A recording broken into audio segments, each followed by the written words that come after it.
नमस्कार, आप देख रहे हैं डीडी न्यूज। आपके साथ मैं हूं गौरव श्रीवास्तव। सुबह के 10 बज चुके हैं।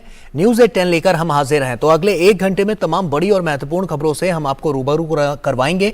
तो चलिए शुरुआत करते हैं न्यूज एट 10 की। लेकिन सबसे पहले नजर इस वक्त की हेडलाइंस पर। आज केरल को मिलेगी पहली वंदे भारत एक्सप्रेस ट्रेन। प्रधानमंत्री Narendra Modi Thiruvananthapuram central railway station से दिखाएंगे हरी झंडी। 3200 करोड़ रुपए की परियोजनाओं का करेंगे शिलान्यास और लोकार्पण।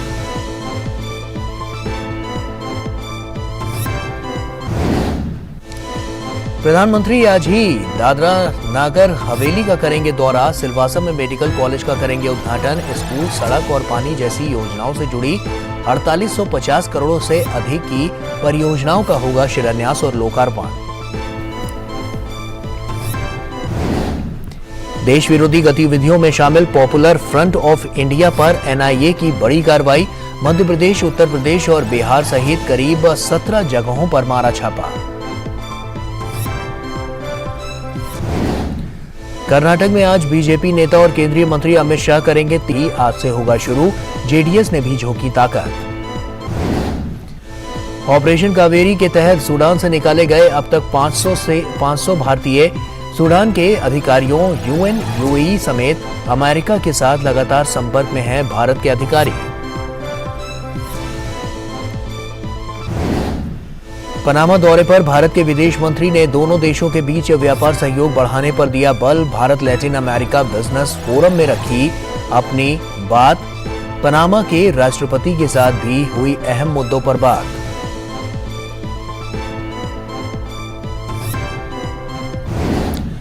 और आईपीएल में आज गुजरात टाइटंस का मुंबई इंडियंस से अहमदाबाद में होगा मुकाबला। वहीं कल खेले गए मैच में दिल्ली कैपिटल्स ने सनराइजर्स हैदराबाद को दी शिकस्त।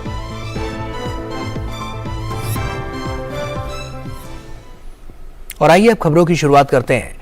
केरल की विकास यात्रा में आज की तारीख बेहद खास साबित होने वाली है। प्रधानमंत्री नरेंद्र मोदी आज तिरुवनंतपुरम सेंट्रल स्टेशन पर केरल की पहली वंदे भारत एक्सप्रेस रेलगाड़ी को रवाना करेंगे। इसके अलावा आज केरल को 3200 करोड़ रुपए से अधिक की अलग अलग परियोजनाओं का तोहफा मिलेगा। देखिए।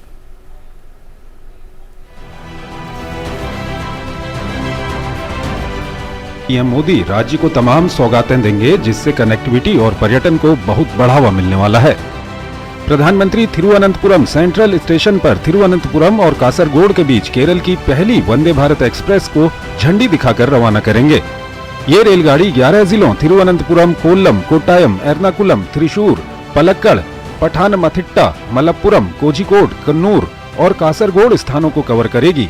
इस ट्रेन के चलने से केरल के कई जिलों के लोगों को फायदा होगा। प्रयास ये है कि हर राज्य को कम से कम एक वंदे भारत मिले, तो उस प्रयास की कड़ी में ये हमारी 16वीं वंदे भारत यहाँ से चलेगी, जो कि तिरुवनंतपुरम से कासरगोड तक जाएगी, जो कि केरल का पूरा वेस्ट कोस्ट कवर करती है। लगभग 585 किलोमीटर की डिस्टेंस है और ये डिस्टेंस राजधानी लगभग 9.5 से 10 घंटे के बीच में कवर करती है, जबकि वंदे भारत लगभग 8 घंटे में ये डिस्टेंस कवर करेगी। ये बहुत बड़ा केरल स्टेट के लिए गिफ्ट है, माइलस्टोन है। प्रधानमंत्री केरल के लिए 3200 करोड़ रुपए से अधिक की विभिन्न परियोजनाओं का शिलान्यास और राष्ट्र को समर्पित करेंगे। प्रधानमंत्री कोच्चि वाटर मेट्रो राष्ट्र को समर्पित करेंगे। कोच्चि शहर के साथ निर्बाध संपर्क के लिए बैटरी चालित इलेक्ट्रिक हाइब्रिड नौकाओं के माध्यम से कोच्चि के आसपास के 10 द्वीपों को जोड़ने वाली ये अपनी तरह की अनूठी परियोजना है। मैं जिस मेट्रो में अभी सवार हूँ, कोच्चि शहर में इसकी शुरुआत हो चुकी है।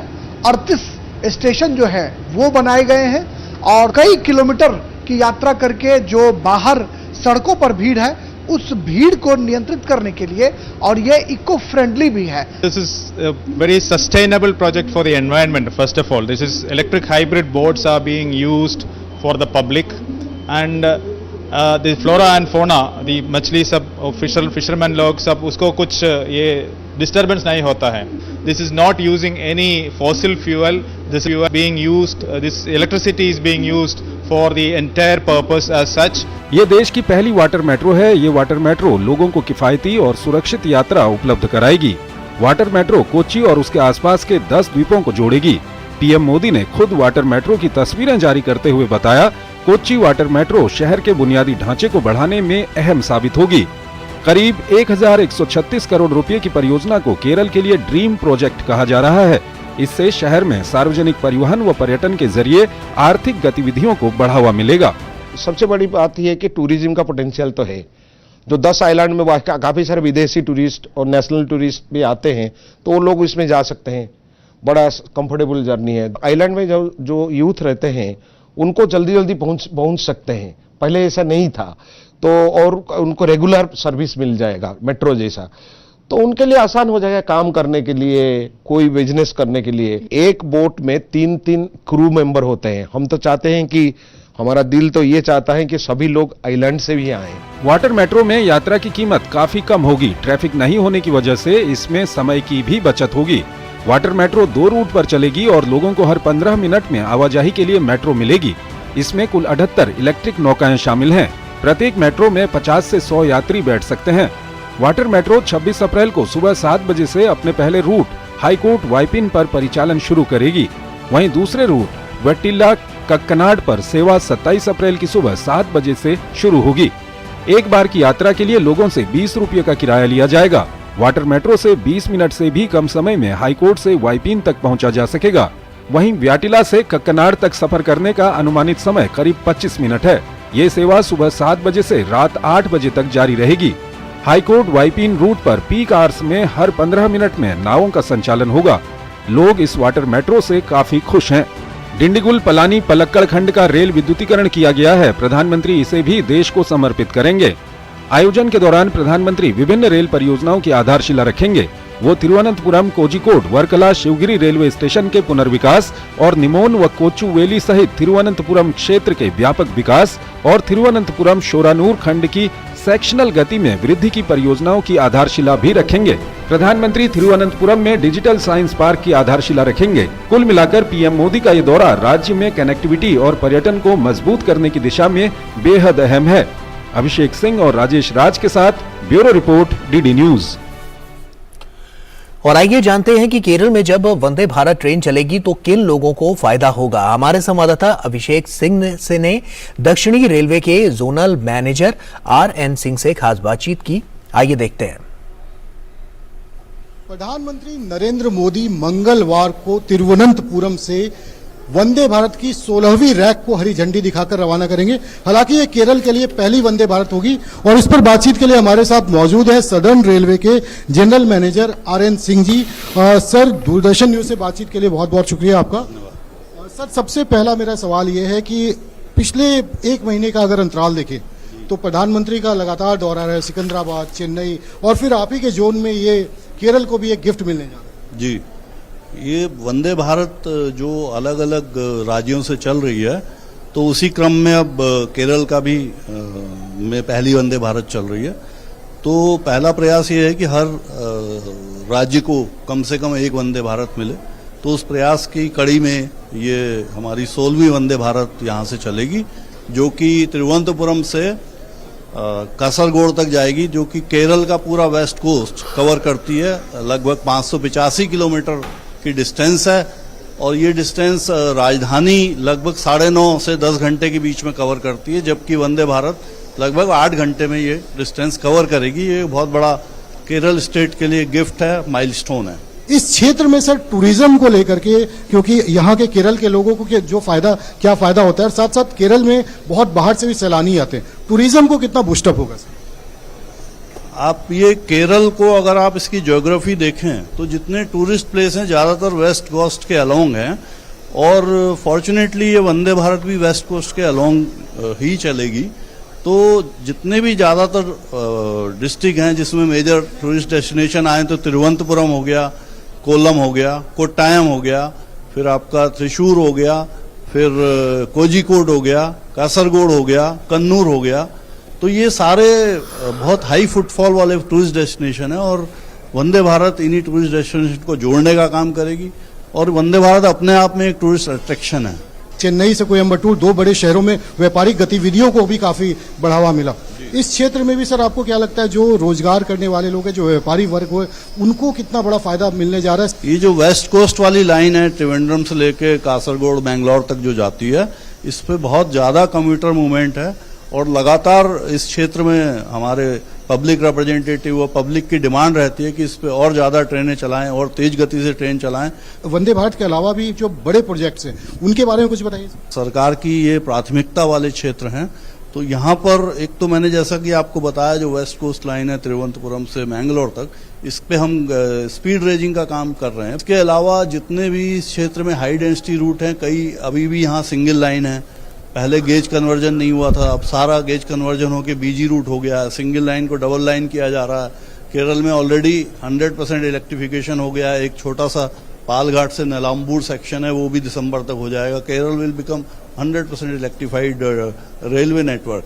प्रधानमंत्री का कहना था कि रेल को गति मिलेगी तो देश को प्रगति, और इसका जो असर है आप पिछले 1-2-3 महीने के अंदर देख सकते हैं किस तरीके से न सिर्फ उत्तरी भारत में बल्कि दक्षिण भारत में भी, चाहे वंदे भारत की बात हो, रीडेवलपमेंट ऑफ स्टेशंस की बात हो, विद्युतीकरण की बात हो, किस तरीके से लगातार काम तेजी से जारी है। कैमरामैन भीम सिंह के साथ अभिषेक सिंह, डीडी न्यूज, तिरुवनंतपुरम। और वहीं केरल की पहली वंदे भारत एक्सप्रेस को लेकर लोगों में खासा उत्साह है। आइए देखते हैं।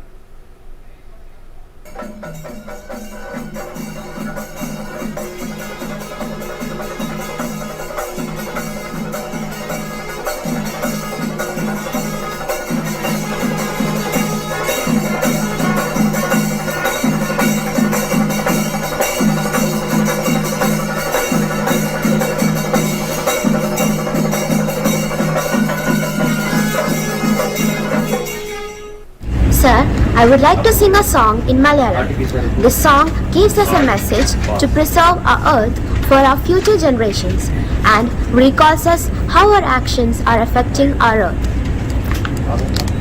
ഇനി വരുന്നൊരു തലമുറയ്ക്ക് ഇവിടെ വാസം സാധ്യമോ? ഇനി വരുന്നൊരു തലമുറയ്ക്ക് ഇവിടെ വാസം സാധ്യമോ?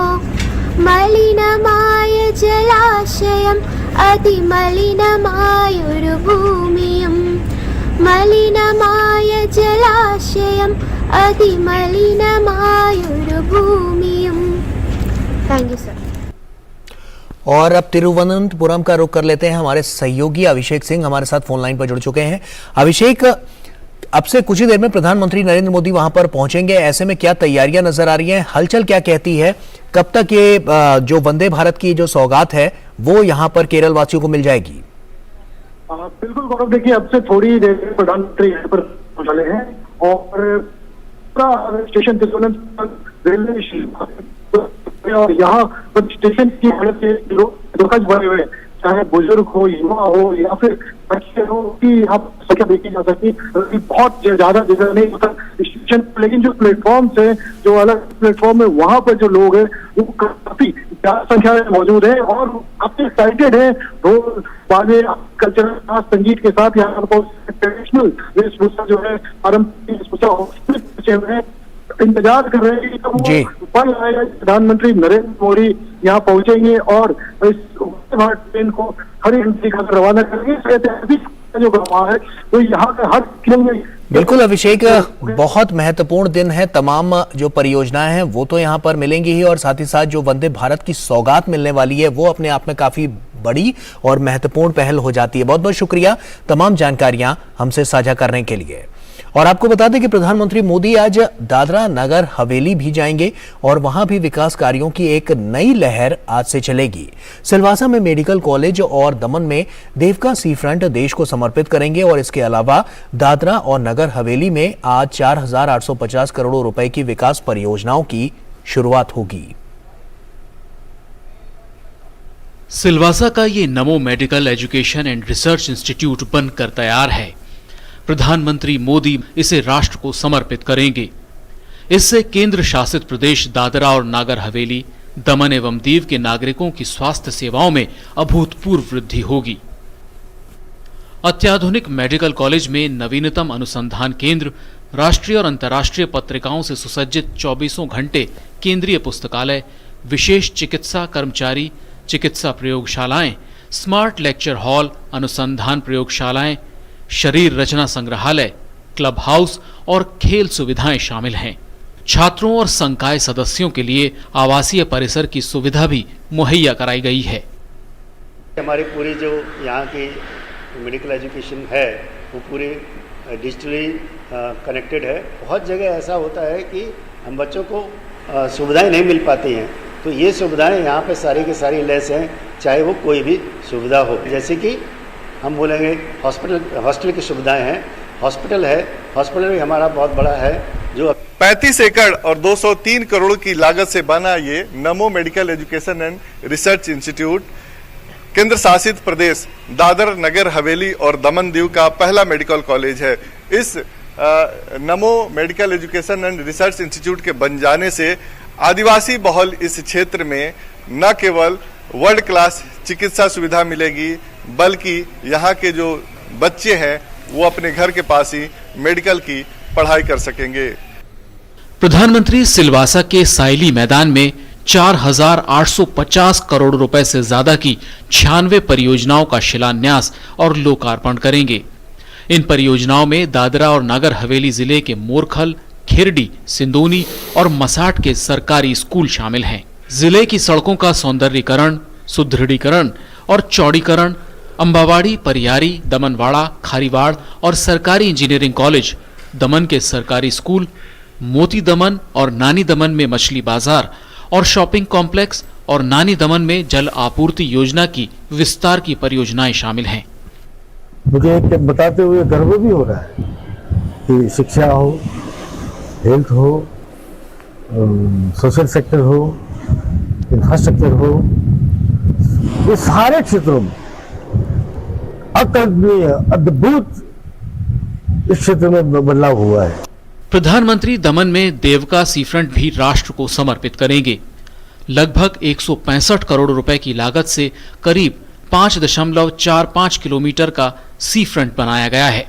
देश में अपनी तरह का एक तटीय विहार स्थल बनाया गया है। इससे स्थानीय अर्थव्यवस्था को बढ़ावा मिलेगा और पर्यटकों को आकर्षित भी करेगा। यह अवकाश और मनोरंजन गतिविधियों का नया केंद्र बन जाएगा। इस विश्व स्तरीय पर्यटन स्थल में अत्याधुनिक प्रकाश व्यवस्था, पार्किंग सुविधाएं, बगीचे, फूड स्टॉल, मनोरंजन के विभिन्न साधन उपलब्ध कराए गए हैं। दमन में देवका बीच पर ये नमो पथ आपको जो दिखाई दे रहा है उसका भी उद्घाटन प्रधानमंत्री करेंगे और इसके साथ साथ ही दमन में एक रोड शो है जिसके लिए दमन निवासी बेसब्री से प्रधानमंत्री का इंतजार कर रहे हैं। भविष्य में यहाँ लग्जरी टेंट सिटी बनाने का प्रावधान भी किया गया है।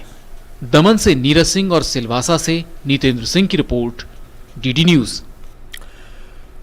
और इसी खबर पर सिलवासा से नीतेंद्र सिंह हमारे सहयोगी हमारे साथ जुड़ रहे हैं। नीतेंद्र का रुख करते हैं। नीतेंद्र, बहुत बड़ी पहल है क्योंकि स्वास्थ्य के क्षेत्र में हम जान रहे हैं कि लगातार भारत नए नए कीर्तिमान तो रच ही रहा है, साथ ही साथ अंदरूनी जो स्थितियां हैं उनको भी और लगातार दुरुस्त करने की बात सामने आ रही है। हम एम्स देख रहे हैं, हम बड़े बड़े मेडिकल कॉलेजेस देख रहे हैं और ऐसे में आज एक बड़ी बात यहां से निकलकर सामने आएगी।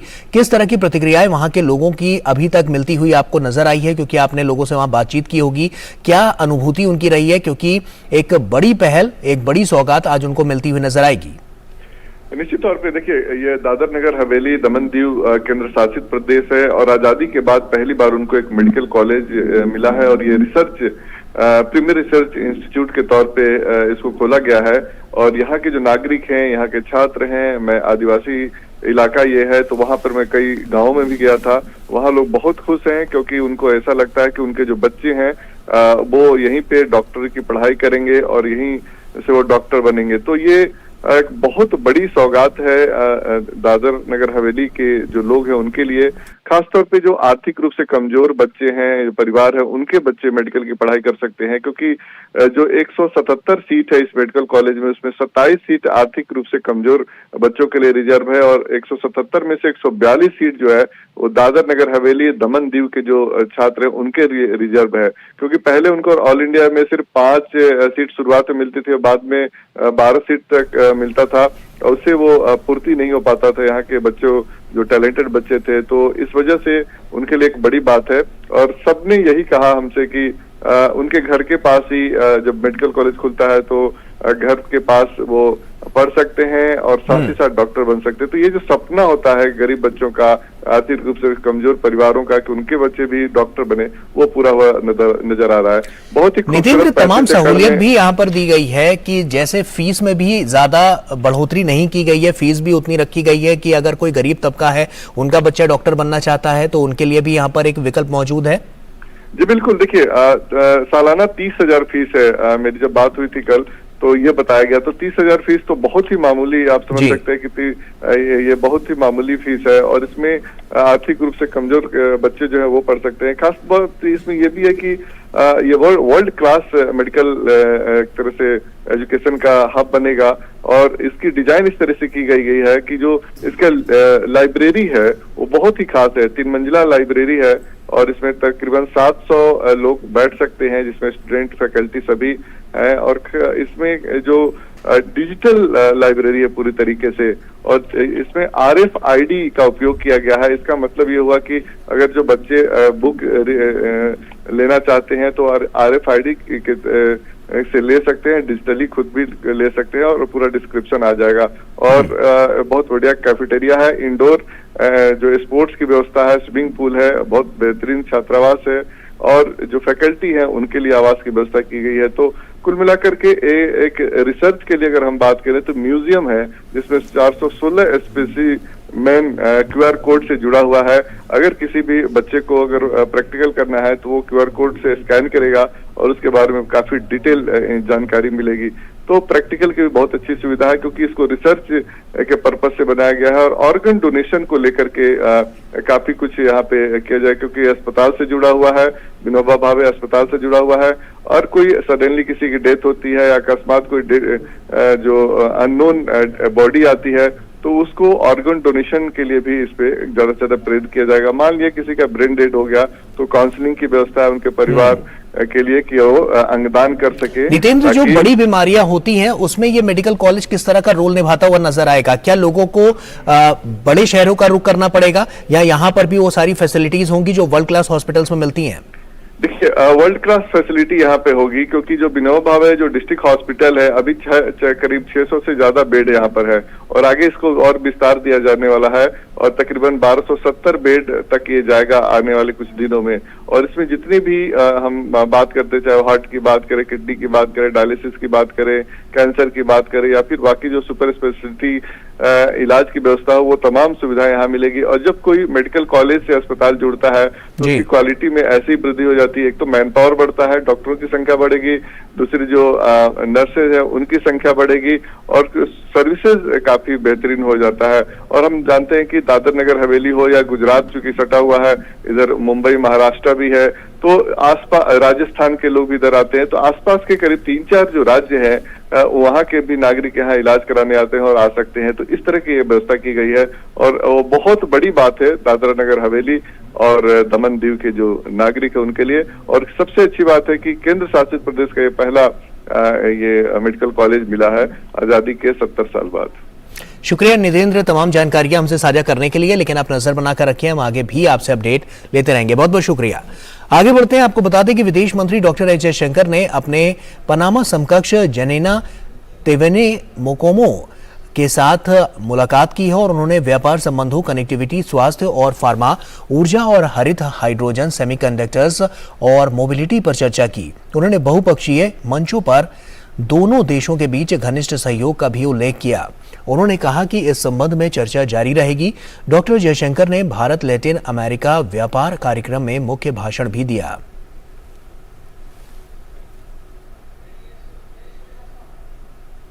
Politically, India and Panama have been strong and close friends traditionally.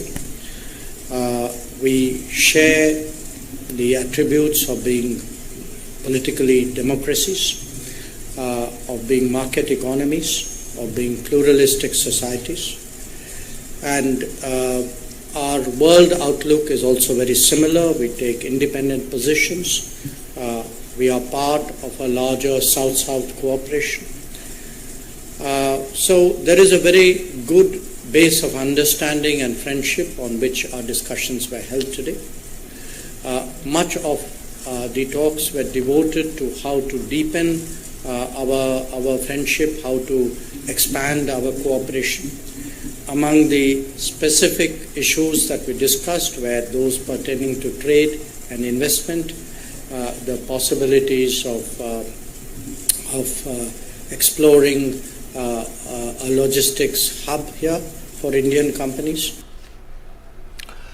और वहीं डॉक्टर जयशंकर ने कहा कि उन्होंने कहा कि भारत और पनामा के साझा राजनीतिक मूल्य और आर्थिक दृष्टिकोण कई क्षेत्रों में सहयोग को प्रोत्साहित करते हैं। उन्होंने कहा कि भारतीय समुदाय के लोग दोनों देशों के बीच सेतु के रूप में रह रहे हैं। We discussed the challenges of affordable health, of more decentralized production of medicines in the world, including in this region. We also spent some time discussing possibilities in energy, in renewables. I was very appreciative of the care that is taken of the Indian community here. And one of the steps on which we agreed to proceed forward would be to welcome Panamanian delegation to India later this year, both a government delegation and a business delegation. Overall, the talks have been very helpful in charting the next steps forward in our relationship. और वहीं उत्तर प्रदेश के मुख्यमंत्री योगी आदित्यनाथ को जान से मारने की धमकी मिली है, जिसके बाद लखनऊ में पुलिस ने गोल्फ सिटी थाने में एफआईआर दर्ज की और जांच में जुट गई है। जानकारी के मुताबिक डायल 112 के व्हाट्सएप डेस्क पर पुलिस को जान से मारने की धमकी मिली है। और लखनऊ से रामेंद्र सिंह हमारे सहयोगी हमारे साथ जुड़ रहे हैं। रामेंद्र, जरा डिटेल में बताइए कि अब तक इस पर किस तरह की कार्रवाई पुलिस प्रशासन द्वारा की गई है।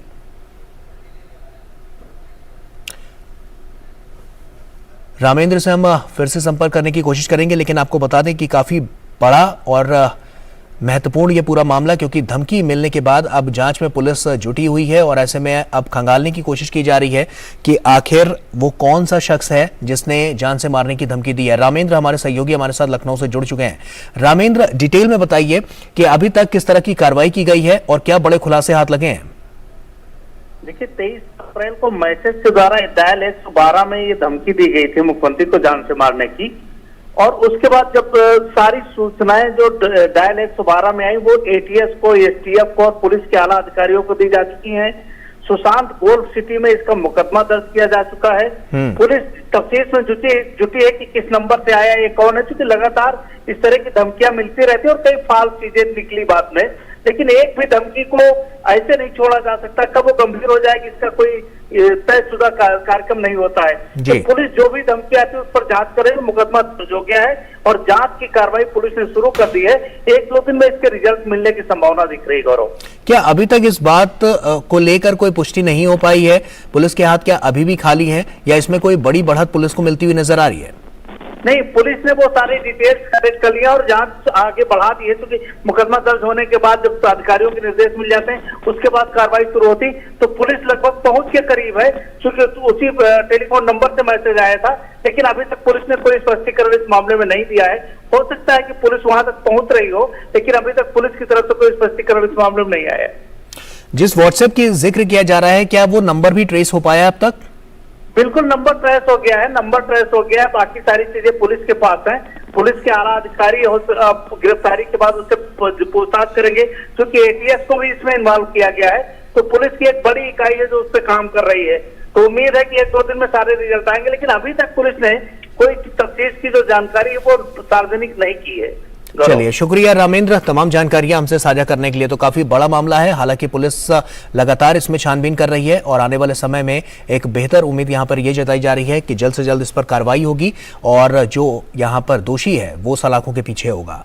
आगे बढ़ते हैं। केंद्रीय जांच एजेंसी ने आज सुबह प्रतिबंधित संगठन पॉपुलर फ्रंट ऑफ इंडिया के बिहार, उत्तर प्रदेश, मध्य प्रदेश समेत अन्य राज्यों के 17 ठिकानों पर छापा मारा है।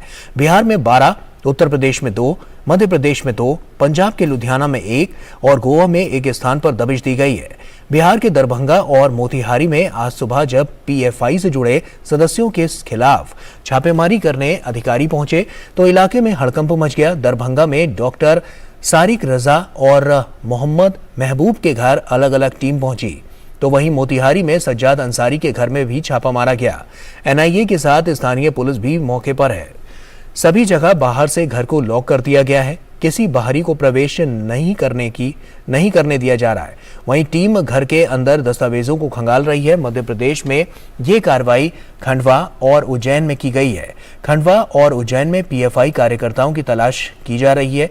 केंद्र सरकार ने पिछले 7 सितंबर में पीएफआई पर 5 साल के लिए प्रतिबंध लगा दिया था। पीएफआई पर आईएसआईएस जैसे वैश्विक आतंकवादी संगठन से संबंध रखने, आतंकी फंडिंग व हिंसक गतिविधियों में संलिप्तता के आरोप हैं।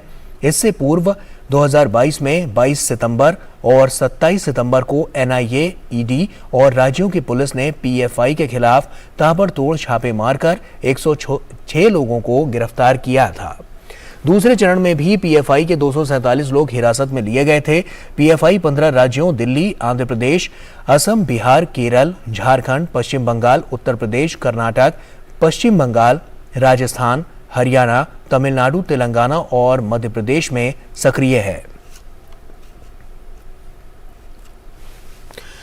आगे बढ़ते हैं। कर्नाटक में आयकर विभाग की टीम कथित फर्जी चंदे और कर चोरी को लेकर छापेमारी कर रही है। आज private real estate developer Ankita builders के दफ्तर और कंपनी के मालिक नारायण आचार्य की हुबली स्थित आवास पर छापेमारी की जा रही है। इसके अलावा बेंगलुरु में बिल्डर अरविंद कलबुर्गी के आवास पर भी आयकर के अधिकारी कार्रवाई कर रहे हैं।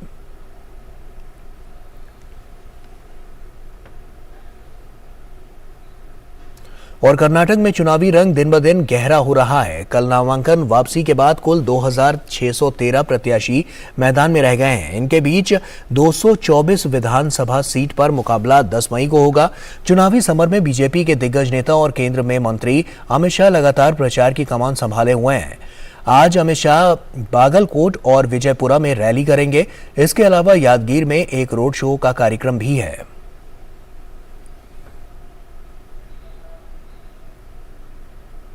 और वहीं कांग्रेस को इस बार उम्मीद है कि वो सत्ता में वापसी करेगी। लगातार यहां पार्टी अध्यक्ष मल्लिकार्जुन खड़गे, राहुल गांधी और शिव कुमार, सिद्धारमैया समेत बड़े नेता प्रचार कर रहे हैं। आज से पार्टी महासचिव प्रियंका गांधी कमान संभाल रही हैं। प्रियंका मैसूर और चामराजनगर में रोड शो के अलावा रैली भी करेंगी। वहीं राष्ट्रीय पार्टी का दर्जा हासिल कर चुकी आम आदमी पार्टी भी आज से प्रचार अभियान शुरू करेगी। इसके अलावा जेडीएस इस बार अपने दम पर अकेले चुनाव लड़कर खुद को साबित करना चाहती है।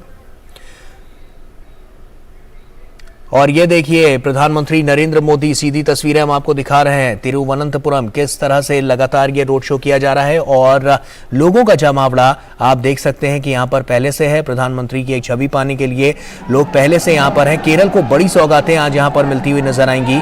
तमाम चहुमुखी विकास के लिए विकास की जो परियोजनाएं हैं उनका लोकार्पण और शिलान्यास प्रधानमंत्री नरेंद्र मोदी करेंगे। और ये रोड शो की तस्वीरें हम आपके साथ साझा कर रहे हैं।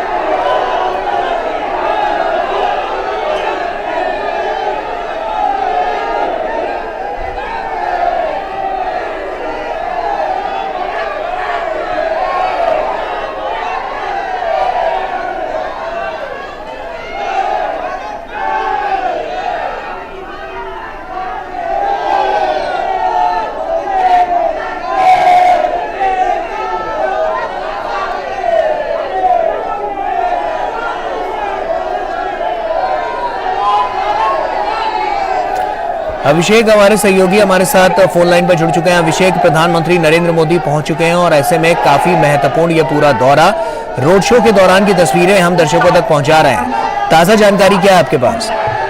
बिल्कुल, देखिए, प्रधानमंत्री जब से कोच्चि, कल आपने कोच्चि में देखा किस तरीके से विशाल जो है रोड शो हुआ और कैसे लोग खचाखच भरे हुए थे। वैसे ही त्रिवेंद्रम राजधानी है केरल की और यहाँ पर जो है लोग जो है अपार संख्या में, बड़ी संख्या में जो है यहाँ पर लोग मौजूद है प्रधानमंत्री का स्वागत करने के लिए। किस तरीके से जो एक बदलाव आया है देश के अंदर, जो पिछले कुछ वर्षों के अंदर बदलाव आया है, वो केरल भी इससे छूटा नहीं रहा है। जो केंद्र सरकार की योजनाएं हैं, तमाम जो कल्याणकारी योजनाएं हैं उन सब का जो लाभ है घर घर तक पहुंचा है। और ऐसे में जब लोग खुद से इस चीजों को महसूस करते हैं तो उनका जो व्यक्तित्व है प्रधानमंत्री का, उसको लेकर के वो खुद सड़कों पे हैं प्रधानमंत्री के स्वागत के लिए, प्रधानमंत्री का वो स्वागत करें। और केरल के लिए इतना बड़ा तोहफा देने जा रहे हैं, तकरीबन 3200 करोड़ का वो तोहफा देने जा रहे हैं। साथ साथ देश की जो सबसे हाई स्पीड ट्रेन है, सबसे अत्याधुनिक ट्रेन है वंदे भारत, वो केरल को देने जा रहे हैं। केरल का पहला वंदे भारत ट्रेन। और आप ये समझ सकते हैं कि केरल जहाँ पर कि आप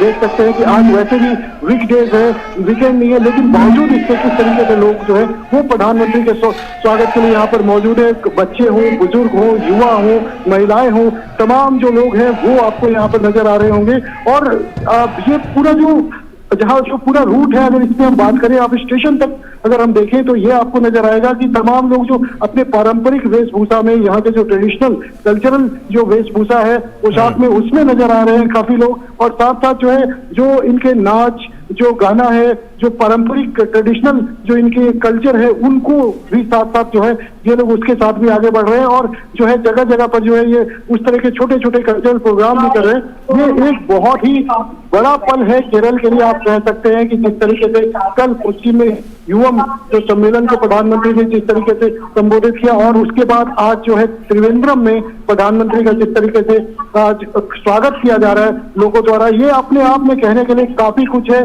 कि किस तरीके से जो प्रधानमंत्री का जो काम है वो लोगों के बीच में पहुंचा है। न सिर्फ किसी देश के एक प्रदेश जिससे कोई अछूता नहीं रहा है, केरल हो, पूरे साउथ के अंदर आप देख सकते हैं लगातार प्रधानमंत्री का ये 2 से 3 महीने के अंदर आप देखें तो लगातार उनका जो दौरा है वो चाहे हैदराबाद को लेकर के हो, चेन्नई को लेकर के हो, या फिर बेंगलोर को लेकर के हो, और अब केरल को लेकर के, ये लगातार उनका जारी और लगातार विकास की सौगातें जो है वो देश को, इन राज्यों को देते जा रहे हैं। और ये काफी कुछ एक मैसेज है किस तरीके से सरकार के काम करने का तरीका है, प्रधानमंत्री के काम करने का कैसा तरीका होता है, ये स्पष्ट जो है वो जमीन पर दिख रहा है लोगों को। और इससे पूरे प्रदेश, चाहे पूरे साउथ की हम बात करें, नॉर्थ की बात करें, कोई भी अछूता नहीं है कि क्या उनके जमीनी स्तर पर क्या फायदा उन्हें मिल रहा है। तमाम सरकार की योजनाएं हो, जो वो सारी योजनाएं जो है, चाहे सरकार राज्यों में सरकार किसी की भी हो, लेकिन जो केंद्र की योजनाएं हैं उनको पहुंचाने का जो प्रतिबद्धता है वो प्रधानमंत्री किस तरीके से पूरी कर रहे हैं, इसका जो है लोगों के ऊपर क्या असर है वो अब आपको इस रोड शो के अंदर जो है प्रधानमंत्री के जो स्वागत को लेकर के वो आप देख सकते हैं। गौरव, बिल्कुल अभिषेक, और साफ तौर पर क्योंकि कनेक्टिविटी के लिहाज से अगर हम बात करें तो आज एक बहुत बड़ी सौगात यहाँ पर लोगों को मिलने वाली है। लोगों से आपने बातचीत की होगी, किस तरह की प्रतिक्रियाएं वंदे भारत को लेकर उनके बीच नजर आई आपको? बिल्कुल गौरव, देखो कनेक्टिविटी सबसे बड़ी चीज है। किसी भी देश का, प्रदेश का, चाहे जिला का या फिर गांव का विकास तभी संभव है जबकि कनेक्टिविटी हो सके। और प्रधानमंत्री का फोकस रहा है 2014 में प्रधानमंत्री बनने के बाद उनका जो सबसे बड़ी प्राथमिकता रही है वो पूरे देश के अंदर कनेक्टिविटी का विस्तार। यहाँ तक कि आप नॉर्थ ईस्ट में देख लीजिए किस तरीके से मेगा प्रोजेक्ट चल रहे हैं, तो उत्तर भारत में देख लीजिए, पश्चिमी भारत में देख लीजिए, या फिर साउथ के अंदर देख लीजिए। साउथ इंडिया के अंदर अगर हम दक्षिण भारत की बात करें तो रेलवे का पूरा नेटवर्क का किस तरीके से विस्तार किया जा रहा है। जितने भी नैरो गेज लाइन थे, स्टैंडर्ड गेज लाइन थे, उनको ब्रॉड गेज लाइन में किस तरीके से चेंज किया गया है। मिशन इलेक्ट्रिफिकेशन जिसका टारगेट 2024 तक रखा गया, उस पर किस तरीके से काम किया गया। अब अगर केरल की ही बात करें तो केरल में सिर्फ एक रूट ऐसा रह गया है जहां पर इलेक्ट्रिफिकेशन का काम बाकी है, उसके बाद ये पूर्णतः फुल्ली जो है इलेक्ट्रिफाइड हो जाएगा पूरा केरल भी। देश के अन्य कई राज्यों की तरह जो है यहाँ भी जो हो जाएगा। तो मिशन इलेक्ट्रिफिकेशन का देखिए, आप रीडेवलपमेंट ऑफ स्टेशन का देखिए, लोग देख रहे बनाने की थी कि स्टेशन के ऊपर 5 सितारा होटल भी हो सकता है, स्टेशन के ऊपर फूड कोर्ट भी हो सकता है, स्टेशन के ऊपर कॉन्कोर्स भी हो सकता है, स्टेशन के ऊपर इंटरटेनमेंट इंफोटेनमेंट हब भी हो सकता है। ये सब कुछ जो है मोदी जी ने करके दिखाया है इन 5-7 सालों के अंदर। तो लोगों के अंदर ये विश्वास जगा है कि प्रधानमंत्री नरेंद्र मोदी जिस तरीके से काम कर रहे हैं कनेक्टिविटी को लेकर के, अन्य क्षेत्र में तो काम कर ही रहे हैं, साथ में कनेक्टिविटी को लेकर के उसका उन पर सीधा असर पड़ रहा है। जहां वो 8 से 10 घंटा में आप नॉर्थ ईस्ट में अगर ब्रह्मपुत्रा के ऊपर आप देखें, ब्रिजेस की बात करें, रेल ट्रैक की बात करें, जहां उन्हें 12 से 15 घंटा लगता, 45 मिनट में पहुंच जाते। उसी तरीके से वंदे भारत की अगर हम बात करें तो केरल के लिए ये बहुत बड़ी सौगात है। और ये पहली वंदे भारत है, इसके बाद भी और भी वंदे भारत आएगी, क्योंकि वर्ष 2023 के अंदर 75 वंदे भारत चलाने का टारगेट रखा गया है और इसको पूरा करना है 15 अगस्त तक जो 75। अभी ये सिर्फ 16वीं वंदे भारत होगी। तो आप समझ सकते हैं कि पूरे देश में किस तरीके से कनेक्टिविटी का जाल फैलेगा। साथ साथ जल मार्ग, आप देखिए कल प्रधानमंत्री कोची में थे और जो है एक बड़ा प्रोजेक्ट का इनॉग्रेशन भी करेंगे, यानी कि वाटर मेट्रो का इनॉग्रेशन करेंगे जी। वाटर मेट्रो कोची आप देख रहे हैं काफी पुराना बंदरगाह है और यहाँ पर जो अगर पूरे शहर की बात करें काफी बड़ा शहर भी है। ट्रैफिक की एक बड़ी समस्या आ रही है शहर के अंदर। सागरमाला प्रोजेक्ट को देखेंगे या भारतमाला प्रोजेक्ट को देखेंगे, जो तमाम प्रोजेक्ट है उनको जल मार्गों को जोड़ने के लिए किस तरीके से वाटर मेट्रो यानी कि इलेक्ट्रिक हाइब्रिड जो सिस्टम है ऑपरेटेड उसकी शुरुआत की प्रधानमंत्री करेंगे। और इसका जो फायदा है आप समझिए कि बहुत ज्यादा जिस तरीके से मेट्रो देखते हैं हम, दिल्ली मेट्रो, मुंबई मेट्रो देखते हैं, बिल्कुल सेम वही टच है, उसी तरह का लुक दिया गया है। फर्क ये है कि ये पटरी की जगह पानी पे दौड़ेगी और ये आप समझ सकते हैं कितना ये इको फ्रेंडली होगा जिसको प्रधानमंत्री इसकी शुरुआत करेंगे और कितना फायदा होगा जब जल मार्ग से आपको ट्रैफिक भी नहीं मिलेगा और आप कई तकरीबन 10 जो इसके आसपास के जो द्वीप है वो इससे जुड़ेंगे। तो एक केरल के लिए कनेक्टिविटी की दृष्टि से देखा जाए तो जो प्रधानमंत्री का फोकस पूरे देश के अंदर रहा है वही फोकस जो है आपको यहाँ पर भी देखने को मिलेगा। और आने वाले समय में जिस तरीके से केरल के अंदर चूंकि अगर हम कहें दशकों पहले तक बहुत ज्यादा ध्यान नहीं दिया गया रेलवे को लेकर के या फिर हाईवेज को लेकर के, तो अब आप देख सकते हैं कि यहाँ पर हाईवेज के काम को भी किस तरीके से गति दी जा रही है। कई हजार करोड़ के जो प्रोजेक्ट है वो बनाए जा रहे हैं। रेलवेज के जो ट्रैक्स है उनका जो है उनको किस तरीके से उनका मेंटेनेंस, रेलवेज में अगर हम बात करें अभिषेक तो देखा गया है कि बीते कुछ सालों में रेलवे में जो उसके स्टेशन हैं उनको भी पुनर्विकसित करने का जो काम है वो तेज गति से चला है। ऐसे में अब की बार भी यही है, तिरुवनंतपुरम के अलावा भी तमाम ऐसे शहर हैं जिनके रेलवे स्टेशनों को पुनर्विकसित किया जाएगा, उन्हें और ज्यादा हाईटेक बनाया जाएगा ताकि वो अत्याधुनिक सुविधाओं से लैस हों और जो पर्यटन की दृष्टि से जब लोग वहां पर पहुंचे तो उनको तमाम सुविधाएं वहां पर उपलब्ध हो सकें। बिल्कुल, देखिए सरकार का, केंद्र सरकार की बिल्कुल प्राथमिकता रही है कि स्थानीय लोगों को उनके घर पर ही उनकी आमदनी में कैसे इजाफा किया जाए और बेहतर तरीके से जब बढ़ेगा। तो ऐसे में केरल में बहुत बड़ा, केरल का आप देखो बहुत बड़ा जो चीज है वो यहाँ की जो लोगों का पेशा है, जो व्यवसाय है वो कहीं ना कहीं टूरिज्म पर जुड़ा हुआ है जी। गॉड्स ओवन स्टेट कहते हैं, गॉड्स ओवन कंट्री भी कहा जाता है इसे, कि भगवान का अपना घर है ये। ऐसे में यहाँ पर आप तमाम तरह के जो मंदिर है, जो बड़े बड़े मंदिर है वो केरल के अंदर, और वहां पर भी लाखों की संख्या में जो है सिर्फ केरल से बल्कि देश विदेश से लोग जो है पहुंचते हैं। ऐसे लोग मंदिरों तक पहुंच कैसे हो, और जब मंदिरों तक अच्छी कनेक्टिविटी होगी तो फिर चाहे सड़क से हो या फिर रेल से हो या फिर जल मार्ग से हो, तो वहां के लोगों का जो है व्यापार भी बढ़ेगा, वहां के स्थानीय लोगों की आमदनी भी बढ़ेगी और साथ साथ जो है वो पूरा इलाका भी डेवलप होगा।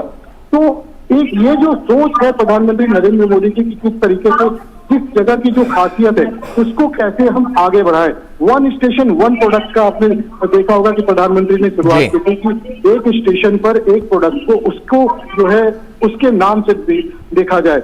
इसी तरीके से पूरे इंडिया के अंदर हर स्टेशन के अंदर जो है उस प्रोडक्ट को, ताकि उस प्रोडक्ट का जो है उसको किस तरीके से बढ़ाया जा सके, वहां के लोगों की जो आमदनी है जो उसके जरिए है उसको कैसे और उनके आमदनी का इजाफा किया जाए। तो एक आप कह सकते हैं विजन है ये प्रधानमंत्री नरेंद्र मोदी का, जिसको कि धरातल पर लाया जा रहा है और प्रधानमंत्री इस पर पूरी प्राथमिकता दे रहे हैं कि किस तरीके से लोगों के हर घर के अंदर ये जो है फायदा पहुंचे। आप समझ सकते हैं कि अब हम रोजगार और स्वरोजगार की बात कर रहे हैं कि किस तरीके से लोगों को, कभी हम पहले की बात करते थे कि कब बिजली पहुंचेगी, कब पानी पहुंचेगा, कब नल किसके घर में है कि नहीं, कहीं पर कोई सड़क, ग्राम में सड़क भी है कि नहीं। अब इन चीजों से आप समझ सकते हैं 7-8 सालों में भारत कितना आगे निकला है कि अब हम ये बात नहीं करते कि बिजली नहीं है, पानी नहीं आ रहा या फिर सड़क का ग्रामीण गांव में सड़क नहीं है। अब हम बात करते हैं कि अब फायदा लोग की आमदनी कैसे बढ़ेगी। तो ये काफी बड़ा बदलाव है गौरव, जो कि पिछले 7-8 सालों में आया है।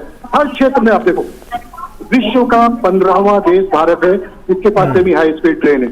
15 देश के अलावा और किसी के पास नहीं। 400 ट्रेन बनाने की योजना है, यानी 200 पेयर, और 2024 तक में इसको कंप्लीट करके पूरे देश में भी चलाना है।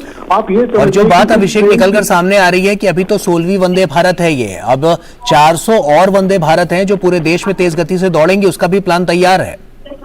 बिल्कुल, और इसका डिमांड गौरव न सिर्फ भारत में, बल्कि आप एशियन कंट्रीज के अंदर इसकी जबरदस्त डिमांड है। इसको लेकर के कई ऐसे देश हैं जो कि भारत सरकार से मांग कर रहे हैं कि उनको भी इस तरह की ट्रेन जो है वो उसको दिया जाए। और ये आने वाले समय में आप ये सोचो, भारत की इकोनॉमी को तो बदलेगा ही।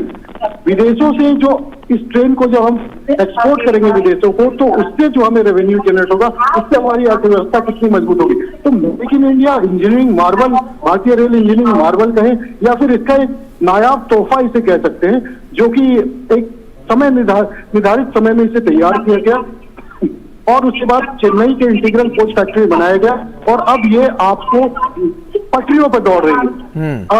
जो सबसे बड़ी चीज है गौरव, इस पूरे कनेक्टिविटी के क्षेत्र में प्रधानमंत्री का ये शुरू से काफी ज्यादा फोकस रहा है कि रेलवे को, उन्होंने कहा था कि रेल को गति मिलेगी, देश को प्रगति। 2014 में जब उन्होंने गांधीनगर रेलवे स्टेशन का फाउंडेशन रखा था, तब उन्होंने ये बात कही थी। और उसके बाद से देखिए 2014 के बाद से रेल में जैसे क्रांति, रेल में किस तरह की क्रांति आई है, सड़क क्रांति आई है। जब आपको पुरानी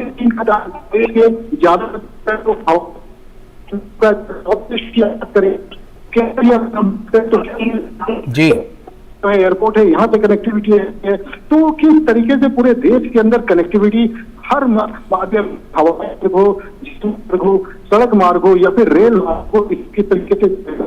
जी अभिषेक, आर्थिक विकास को लेकर जब हम बात करते हैं, क्योंकि ये काफी महत्वपूर्ण हो जाता है, कनेक्टिविटी के लिहाज से तो ये काफी अहम है ही, लेकिन आर्थिक विकास में क्या इसमें बढ़ोतरी नजर आएगी?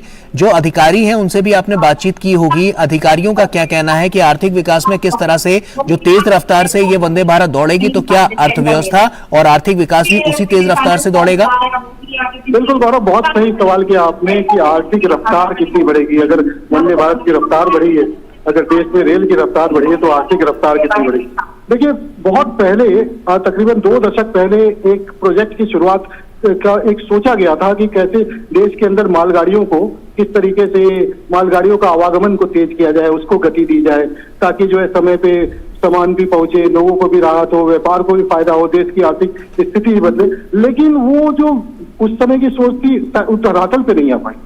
2014, 7-8 सालों के अंदर की बात करें, 2014 के बाद वो जो हमने 15-20 सालों में नहीं कर पाया, हमने वो अचीव किया जो हम 15-20 साल में अचीव नहीं कर पाए। हम बात कर रहे हैं डेडिकेटेड फ्रेट कॉरिडोर की। आप समझ सकते हैं डेडिकेटेड फ्रेट कॉरिडोर एक ऐसा, पूरे कोविड के अंदर भी उसके अंदर काम चलता रहा। और मैं आपको बताऊं, डेडिकेटेड फ्रेट कॉरिडोर जहां आज के डेट पे, पुराने समय में 1 दशक पहले मालगाड़ियों की स्पीड होती थी 25 किलोमीटर प्रति घंटा, और मुंबई से अगर वो दिल्ली पहुंच रही है तो उसे 5 से 6 दिन लग जाते थे। जी कहीं उसे लोड शेडिंग में डाल दिया, कहीं कुछ किया, मालगाड़ी रफ्तार भी नहीं है जी। और उसी ट्रैक पे चलना है जिसपे सवारी गाड़ियां भी चलती थी। उस ट्रैक को इन्होंने एक डेडिकेटेड लाइन से चेंज किया, ईस्टर्न कॉरिडोर और वेस्टर्न कॉरिडोर, 2 कॉरिडोर के अंदर इन्होंने बनाया है, जो कि कलकत्ता से लेकर के दादरी तक और दूसरा जवाहरलाल मुंबई में कोर्ट से लेकर के लुधियाना तक बना रहे हैं। आप समझ सकते हैं, अब इसमें जो आपकी मालगाड़ियां दौड़ रही है वो 100 किलोमीटर की रफ्तार से दौड़ रही है। इसके कई सेक्शन का काम पूरा हो चुका है। और यही नहीं, double stack container, double decker जैसे हम बस देखते हैं वैसे double stack container, double decker जो मालगाड़ियां वो भी दौड़ रही है। रफ्तार क्या है? 100 किलोमीटर प्रति घंटे की एवरेज रफ्तार है। कितने समय पहुंच रही है? महज 24 से 25 घंटे पहुंच रही है।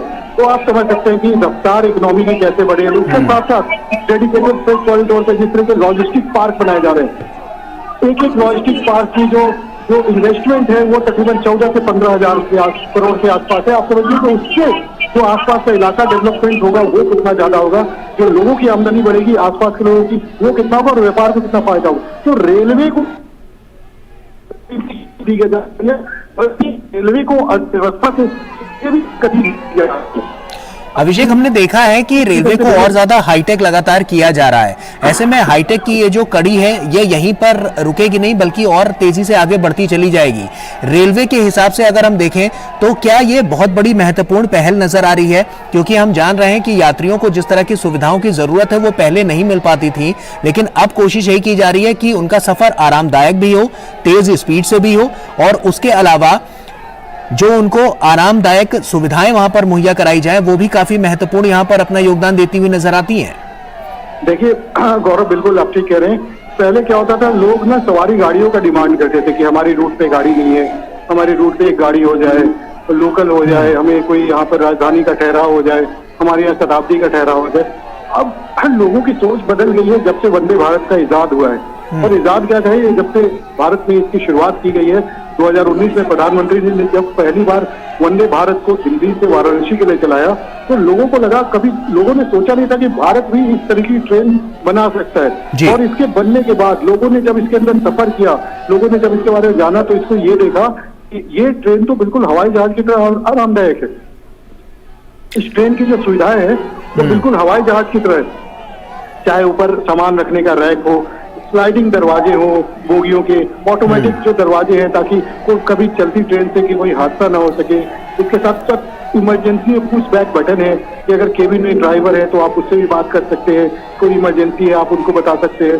साथ साथ जो खाना गर्म करने के लिए अलग से जो स्पेस दिया गया है, सामान रखने का अलग से स्पेस दिया गया है, रीडिंग लाइट की व्यवस्था की गई है, टच लाइट की, हर सीट के नीचे मोबाइल, जो आज के डेट पे सबसे जरूरी चीज है किसी के लिए, उस मोबाइल की व्यवस्था। देखिए अभिषेक, कहीं ना कहीं ये छवि नजर आती है कि जब आपके विकास के लिए लगातार आपके प्रधानमंत्री, देश के प्रधानमंत्री काम करते हैं, तो लोग भी सड़कों पर उतरकर उनका स्वागत करने के लिए पूरे आवभगत के साथ यहाँ पर जुटे हुए नजर आते हैं, जैसा कि तस्वीरों में भी नजर आता है।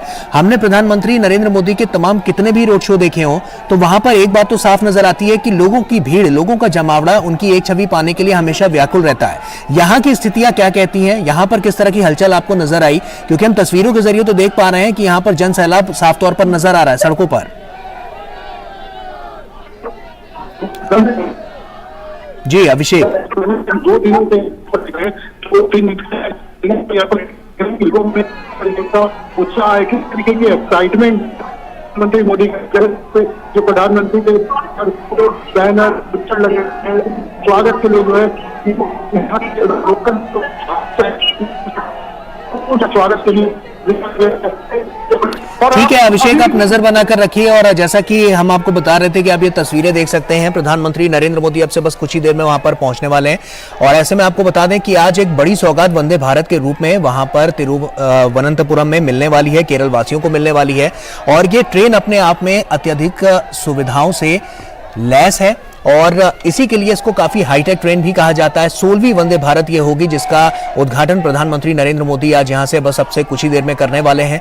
ये तस्वीरें जो हम आपको दिखा रहे हैं कुछ देर पहले की तस्वीरें हैं। कुछ देर पहले जब प्रधानमंत्री तिरुवनंतपुरम के उस रेलवे स्टेशन के लिए निकले तो रास्ते में जो रोड शो हुआ उस दौरान की ये तस्वीरें हम आपके साथ साझा कर रहे हैं, जहां पर आप देख सकते हैं कि बड़ी संख्या में लोगों ने प्रधानमंत्री नरेंद्र मोदी का भव्य स्वागत किया और पहले से लोग यहां पर मौजूद थे। प्रधानमंत्री की एक छवि पाने के लिए लोग पहले से यहां पर मौजूद थे, क्योंकि काफी महत्वपूर्ण ये पूरा दौरा केरल का प्रधानमंत्री नरेंद्र मोदी का है और आज इस दौरे का दूसरा दिन है। और ऐसे में चहुमुखी विकास की जब हम बात करते हैं तो साफ तौर पर विकास के उस बुनियादी ढांचे को और ज्यादा विकसित और ज्यादा प्रबल और ज्यादा सशक्त करने के लिए प्रधानमंत्री नरेंद्र मोदी यहां पर लगातार इसके लिए काम करते हुए नजर आए हैं। और ऐसी ही छवि लगातार बनती हुई नजर आ रही है, क्योंकि हम जब जानते हैं कि दक्षिण भारत में भी तमाम विकास की वो जो सौगातें हैं वो प्रधानमंत्री नरेंद्र मोदी लगातार देते आए हैं और इसीलिए दक्षिण भारत को भी और ज्यादा मजबूत करने के लिए और ज्यादा सशक्त बनाने के लिए लगातार काम किया जा रहा है। तो विकास की जो परियोजनाएं हैं आज उसमें भी हम आपको बता दें कि तमाम ऐसी परियोजनाएं हैं जो लगातार यहां पर नजर आएंगी।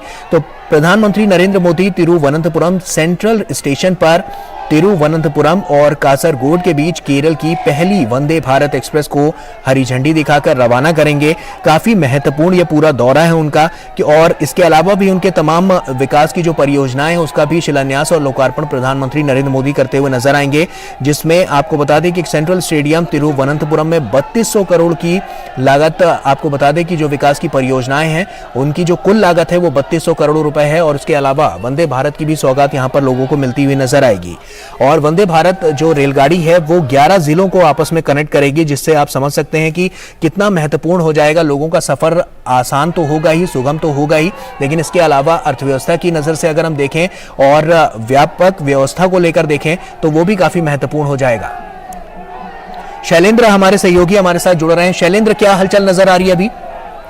निश्चित तौर पर हमने देखा कि कल जिस तरह से एक भव्य रोड शो कोची में प्रधानमंत्री नरेंद्र मोदी का देखने को मिला, जिसमें हमने देखा कि सभी वर्गों के लोग जिस तरह से फूल बरसा रहे थे, वो दिखा रहा था कि प्रधानमंत्री नरेंद्र मोदी की कितनी लोकप्रियता है, चाहे उत्तर भारत का कोई राज्य हो या दक्षिण भारत का राज्य हो, बीजेपी कहीं पर सत्ता में हो या फिर सत्ता में न हो, लेकिन प्रधानमंत्री नरेंद्र मोदी की जो लोकप्रियता है वो हर जगह दिखाई देती है। और दुनिया के सबसे लोकप्रिय नेता के तौर पर जो तस्वीरें सामने आती हैं वो दिखाती है कि कैसे एक नेता का जनता के साथ जो जुड़ाव है, जो संवाद है, वो दिखाई देता है। और हमने आज देखा वही नजारा जो कल देखने को मिला था कोची में, वो आज त्रिवेंद्रम में देखने को मिला है। निश्चित तौर पर ये तस्वीरें बताती है कि प्रधानमंत्री नरेंद्र मोदी न केवल दुनिया के सबसे लोकप्रिय नेता है, बल्कि उनका जो कनेक्ट है आम जनता के साथ, युवाओं के साथ, महिलाओं के साथ, निश्चित तौर पर वो अपने आप में दिखाता है कि कैसे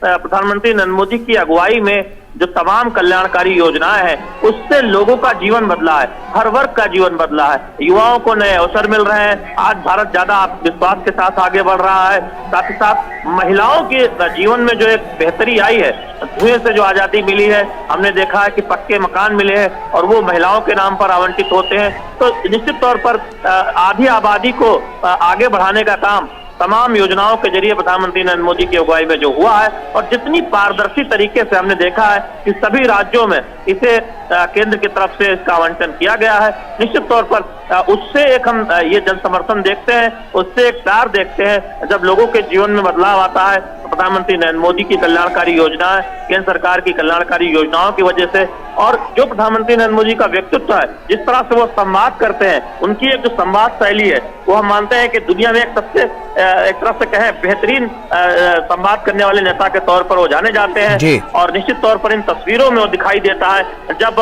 वो उत्साह, ऐसे लगता है कि ये कोई दरअसल लोग प्रधानमंत्री नरेंद्र मोदी को बहुत नजदीक से देखना चाहते हैं, उनका अभिनंदन करना चाहते हैं, उन पर फूल बरसाना चाहते हैं, उत्साहित है, आह्लादित है। अपने सबसे लोकप्रिय नेता को अपने बिल्कुल करीब से देखकर प्रधानमंत्री नरेंद्र मोदी भी पूरे खुले मन से हम देखते हैं कि अभिवादन स्वीकार करते हैं। हमने कल देखा कोच्चि में कि वो अपने वाहन से उतरकर काफी दूर तक पैदल चले और दोनों तरफ हाथ हिलाकर उन्होंने जनता का अभिवादन स्वीकार किया। और आज हम वो नजारा देख रहे हैं, जनता में वो उत्साह देख रहे हैं। और केवल केरल में कोच्चि में ही नहीं, बल्कि इससे पहले आप देखें बनारस, जब अपने संसदीय क्षेत्र प्रधानमंत्री नरेंद्र मोदी जाते हैं, वहां पर जो तस्वीर दिखाई देती है, जब हमने देखा कि इससे पहले कई अन्य राज्यों में जब उनका दौरा हुआ, जब भी इस तरह का रोड शो होता है, वही तस्वीर दिखाई देती है, पुष्प वर्षा होती है, तमाम महिलाएं प्रधानमंत्री नरेंद्र मोदी को नजदीक से देखने के लिए बिल्कुल एक तरह से उत्साहित नजर आती है,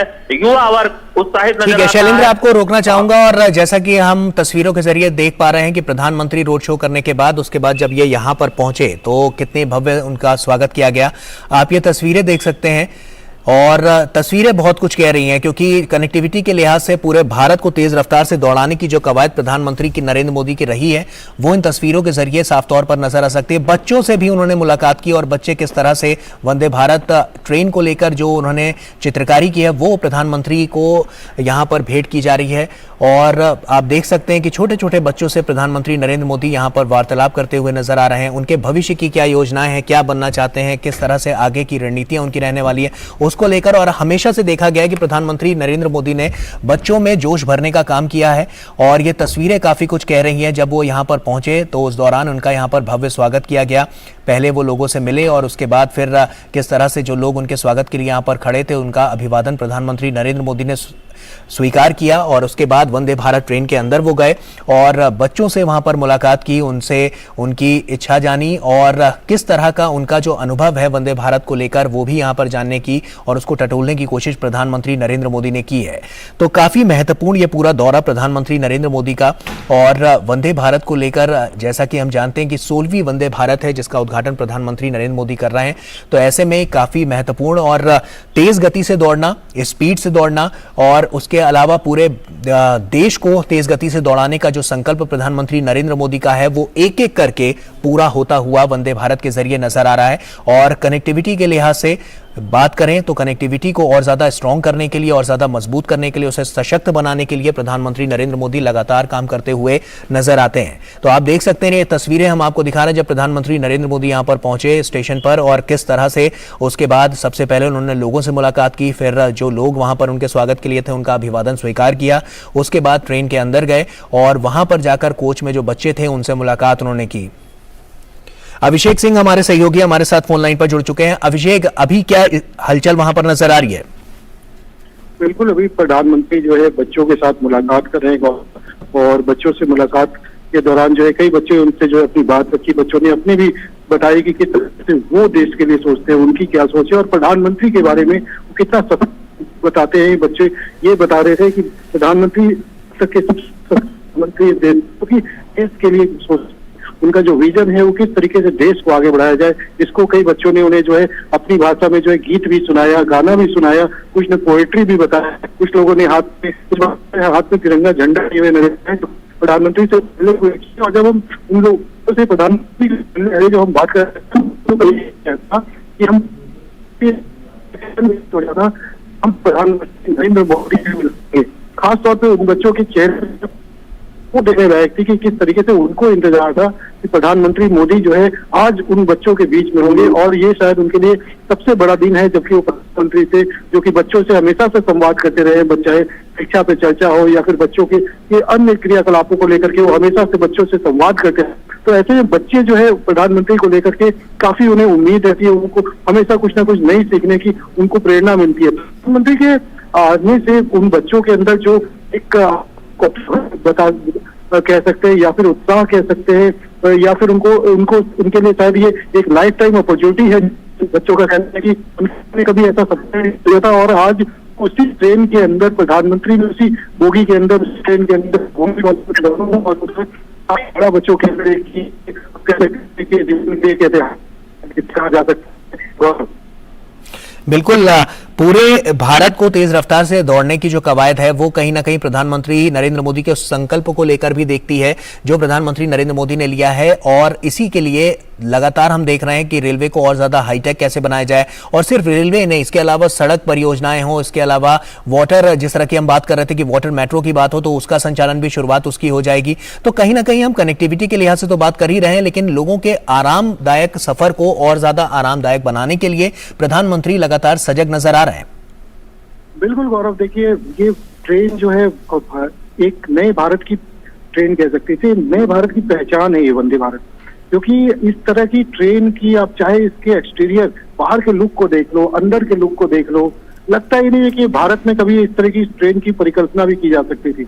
और आज ये 16वीं ट्रेन है जो देश में दौड़ रही है, मतलब 15 ट्रेन दौड़ चुकी है, 18 राज्यों के अंदर टच कर रही है 15 ट्रेन जो है, और ये 16वीं ट्रेन ये केरल से केरल के अंदर ही चल रही है।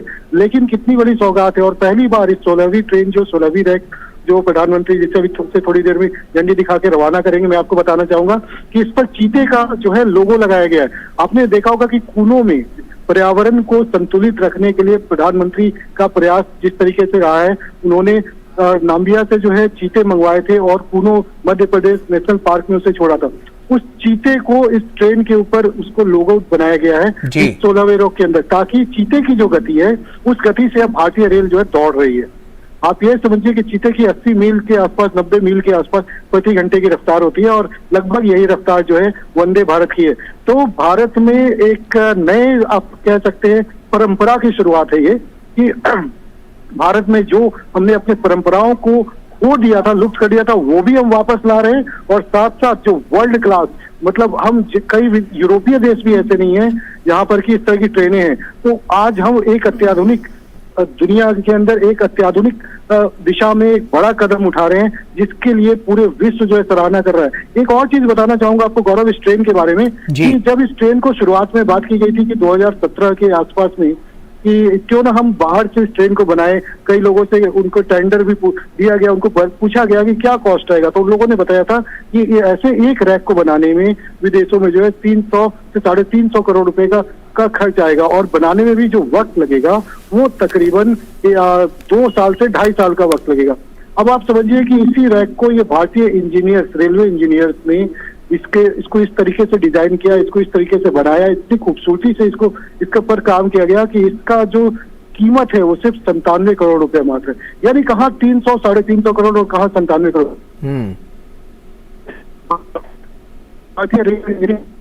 आप समझ सकते हैं किस तरीके से भारत में जो हुनर है, भारत में जो कौशल है, प्रधानमंत्री जिस तरीके से कौशल विकास को आगे बढ़ाते हैं कि पूरे हर जिसके हुनर है उसको और प्रशिक्षित किया जाए, ये भी उसका एक नमूना आप कह सकते हैं। ICF integral coach factory Chennai के अंदर जिस तरीके से इसको काम हुआ, और इसको आप समझ सकते हैं जब पहला रैक बना तो ये प्रयास लगाया जा रहा था ये ट्रेन इस तरीके का है चलाएगा, लेकिन जब RDSO ने ट्रायल किया और 180 किलोमीटर प्रति घंटे की रफ्तार पे पानी का टेबल के ऊपर रखा तो उससे पानी तक नहीं चलता, और इसके अंदर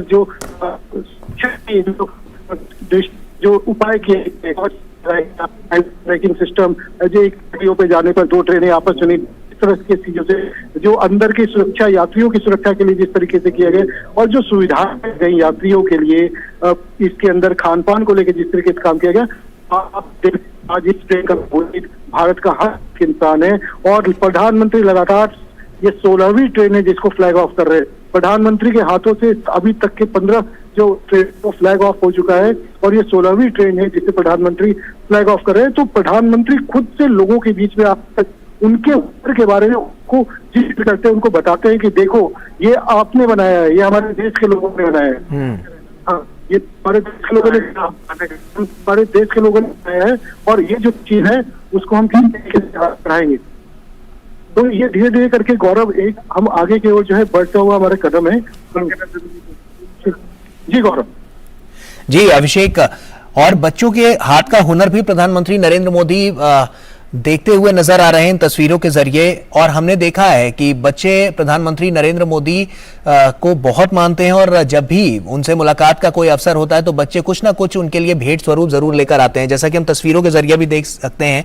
कुछ बच्चों ने उनकी तस्वीर बनाई है, किसी ने वंदे भारत की तस्वीर बनाई है। तो कहीं ना कहीं बच्चों के साथ ये जो वार्तालाप है प्रधानमंत्री नरेंद्र मोदी का, ये कहीं ना कहीं और ज्यादा उनके जो व्यवहारिक उनकी जो छवि है उसको और ज्यादा निखारता हुआ नजर आता है।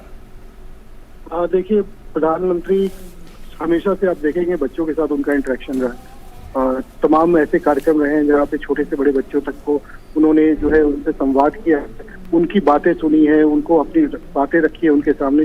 कई सारे ऐसे आपने अवसर पे देखा होगा प्रधानमंत्री। और अभी तक के जो भी वंदे भारत आप देख रहे हैं, इसके अंदर जो है सबसे बड़ी चीज ये रही है कि बच्चे जो है सबसे ज्यादा एक्साइटेड होते नए भारत के नए रेल के लिए, और खास जब प्रधानमंत्री वहां पे आ रहे हो, प्रधानमंत्री उस अंदर आ रहे हो, तो बच्चे उनसे मिलने के लिए हमेशा से काफी उत्सुक होते हैं। और यही जो दृश्य है ये आपके सामने है कि इस तरीके से बच्चे, कई बच्चे ऐसे तस्वीरें बना के लेके आए, स्केच बना के लेके आए प्रधानमंत्री, कई बच्चे ने गीत लिखा है उनके लिए, इस तरीके से उनका काम चल रहा है, सब चीजों को लेकर के गीत लिखा गया है। ये काफी चीज जो है आप इसके अंदर देख सकते हो। और प्रधानमंत्री का जो एक निरीक्षण होता है वो ट्रेन के अंदर ट्रेन को देखना, ट्रेन को फ्लैग ऑफ करना, इससे ज्यादा कहीं प्रधानमंत्री का जो फोकस रहता है वो कि बच्चों से बात करें, बच्चों के में क्या है, रेल को लेकर, देश को लेकर, देश के को किस तरीके से आगे बढ़ाया जाए, बच्चों का क्या फीलिंग्स है, बच्चे क्या कहते हैं। तो प्रधानमंत्री यही कहते हैं कि इससे एक जो एनर्जी मिलता है वो उनके लिए काफी काम करता है, वो उससे और जो है अच्छे जो काम है देश कल्याण के लिए वो आगे उस पर आगे बढ़ाते हैं। तो बच्चों से संवाद करके प्रधानमंत्री का हमेशा आप देखे होंगे कि प्रधानमंत्री को उन बच्चों को भी उन्होंने कई चीजों के लिए बताया है, और बच्चों में जिस तरीके से राष्ट्र प्रेम हो, देश प्रेम हो, अर्थव्यवस्था को लेकर के क्या बदलाव आया वो भी बिल्कुल, और ये बदलाव नजर भी आ रहा है। हम जब साफ तौर पर बदलाव की बात करते हैं तो हमने देखा है कि बच्चों की मनोस्थिति में भी काफी बदलाव नजर आया है। बच्चों से संवाद प्रधानमंत्री कहीं ना कहीं मूल मंत्र देते हैं, उससे बच्चों के अंदर जो जोश आता है तो वो बदलाव भी उनके अंदर नजर आता है, और यही छवि बदलने की लगातार प्रधानमंत्री नरेंद्र मोदी जो उनकी संकल्प है, जो प्रधानमंत्री नरेंद्र मोदी का संकल्प है, उसी के चलते हम देखने को भी मिलता है कि प्रधानमंत्री उसी संकल्प के तहत आने वाले समय के लिए बच्चों को और ज्यादा मजबूत और सशक्त बना रहे हैं ताकि उनका भविष्य भी उज्जवल हो, और उनका भविष्य उज्जवल होगा तो भारत का भी भविष्य साफ तौर पर उज्जवल नजर आएगा। बिल्कुल गौरव, देखिए बच्चे भविष्य है, जैसी उनकी नींव रखी जाएगी वैसा जो है इमारत बनेगा। और ये बिल्कुल वही होगा कि आज अगर हम इमारत की नींव अच्छी रखेंगे तो इमारत काफी बुलंद होगा, काफी सुविधाओं से भरा होगा, काफी अच्छा होगा। तो बच्चों का भविष्य बचपन से ही समझ जाए, अगर बच्चों को उनको बचपन से ही इस तरह की शिक्षा दी, इस तरीके से उनका जो है पालन पोषण हो, उनके लिए जो है सारी। और ये तस्वीरें देख सकते हैं आप, प्रधानमंत्री नरेंद्र मोदी अब यहाँ पर मंच पर पहुंच चुके हैं और आपको बता दें कि काफी महत्वपूर्ण है। और साथ ही साथ रेल मंत्री अश्विनी वैष्णव भी यहाँ पर मौजूद हैं। First Vande Bharat Express train from Kerala. As a token of our respect, love and affection, Honorable Railway Minister Shri Ashwini Vaishnav ji is now honoring our Prime Minister with a memento. माननीय प्रधानमंत्री श्री नरेंद्र मोदी जी के हमारे प्यार और सम्मान के प्रतीक के रूप में स्मृति चिन्ह देने के लिए माननीय रेल मंत्री श्री अश्विनी वैष्णव जी को आमंत्रित किया जाता है।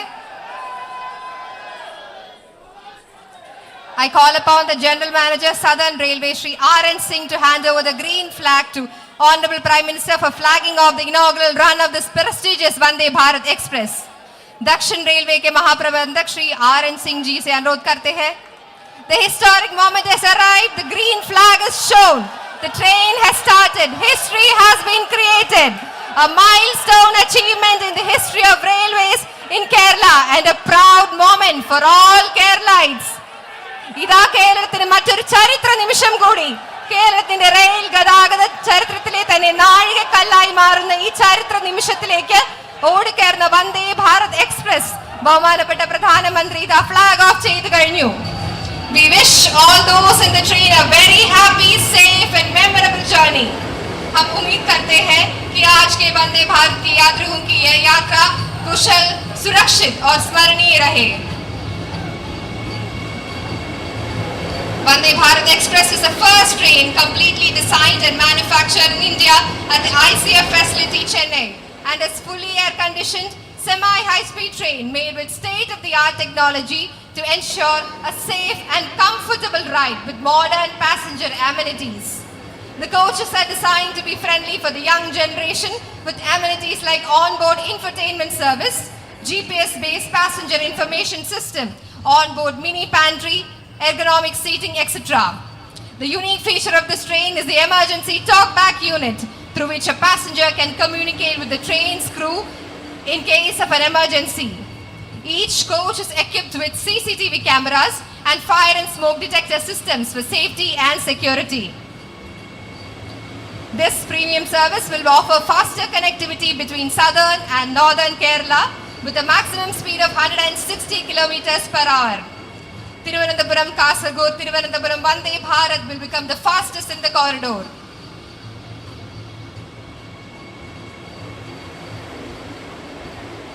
We would like to extend our heartfelt thanks and express our immense happiness to our Honorable Prime Minister for sparing his valuable time to be here with us and flagging off the prestigious Vande Bharat Express train to Kasaragod. माननीय प्रधानमंत्री जी को हम आभार प्रकट करते हैं कि वे अपना बहुमूल्य समय निकालकर आज हमारे बीच में आए और अपने कर कमलों द्वारा वंदे भारत एक्सप्रेस गाड़ी का उद्घाटन किया।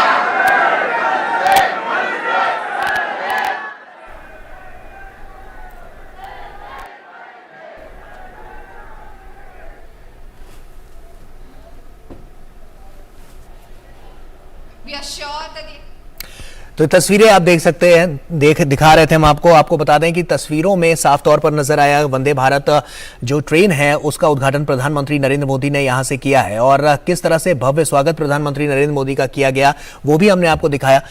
केरल में जिस तरह से चहुमुखी विकास को लेकर और वहां के विकास को लेकर जिस तरह से अब जो इबारत लिखी जा रही है वो कहीं ना कहीं केरल को एक अलग राज्य के रूप में और आगे लेकर जाएगी और साथ ही साथ भारत को भी इसमें और आगे बढ़ाती हुई नजर आएगी। तो साफ तौर पर ये तस्वीरें बहुत कुछ कह रही थी और इन्हीं तस्वीरों से लगातार हम आपको रूबरू करवा रहे थे। तो आपको बता दें कि काफी महत्वपूर्ण ये पूरा दौरा केरल का प्रधानमंत्री नरेंद्र मोदी का और वंदे भारत के अलावा भी बता दें तमाम ऐसे कार्यक्रम हैं जहां पर अभी भी प्रधानमंत्री नरेंद्र मोदी को जाना है और 3200 करोड़ रुपए की जो लोकार्पण और शिलान्यास के जो विकास के बुनियादी ढांचे को विकसित करने के लिए जो तमाम कार्य हैं वो प्रधानमंत्री नरेंद्र मोदी यहां पर करते हुए नजर आएंगे। पल पल की अपडेट से हम आपको आगे भी रूबरू कराते रहेंगे। बहरहाल अभी के लिए न्यूज़ 10 में इतना ही। दीजिए इजाजत, नमस्कार।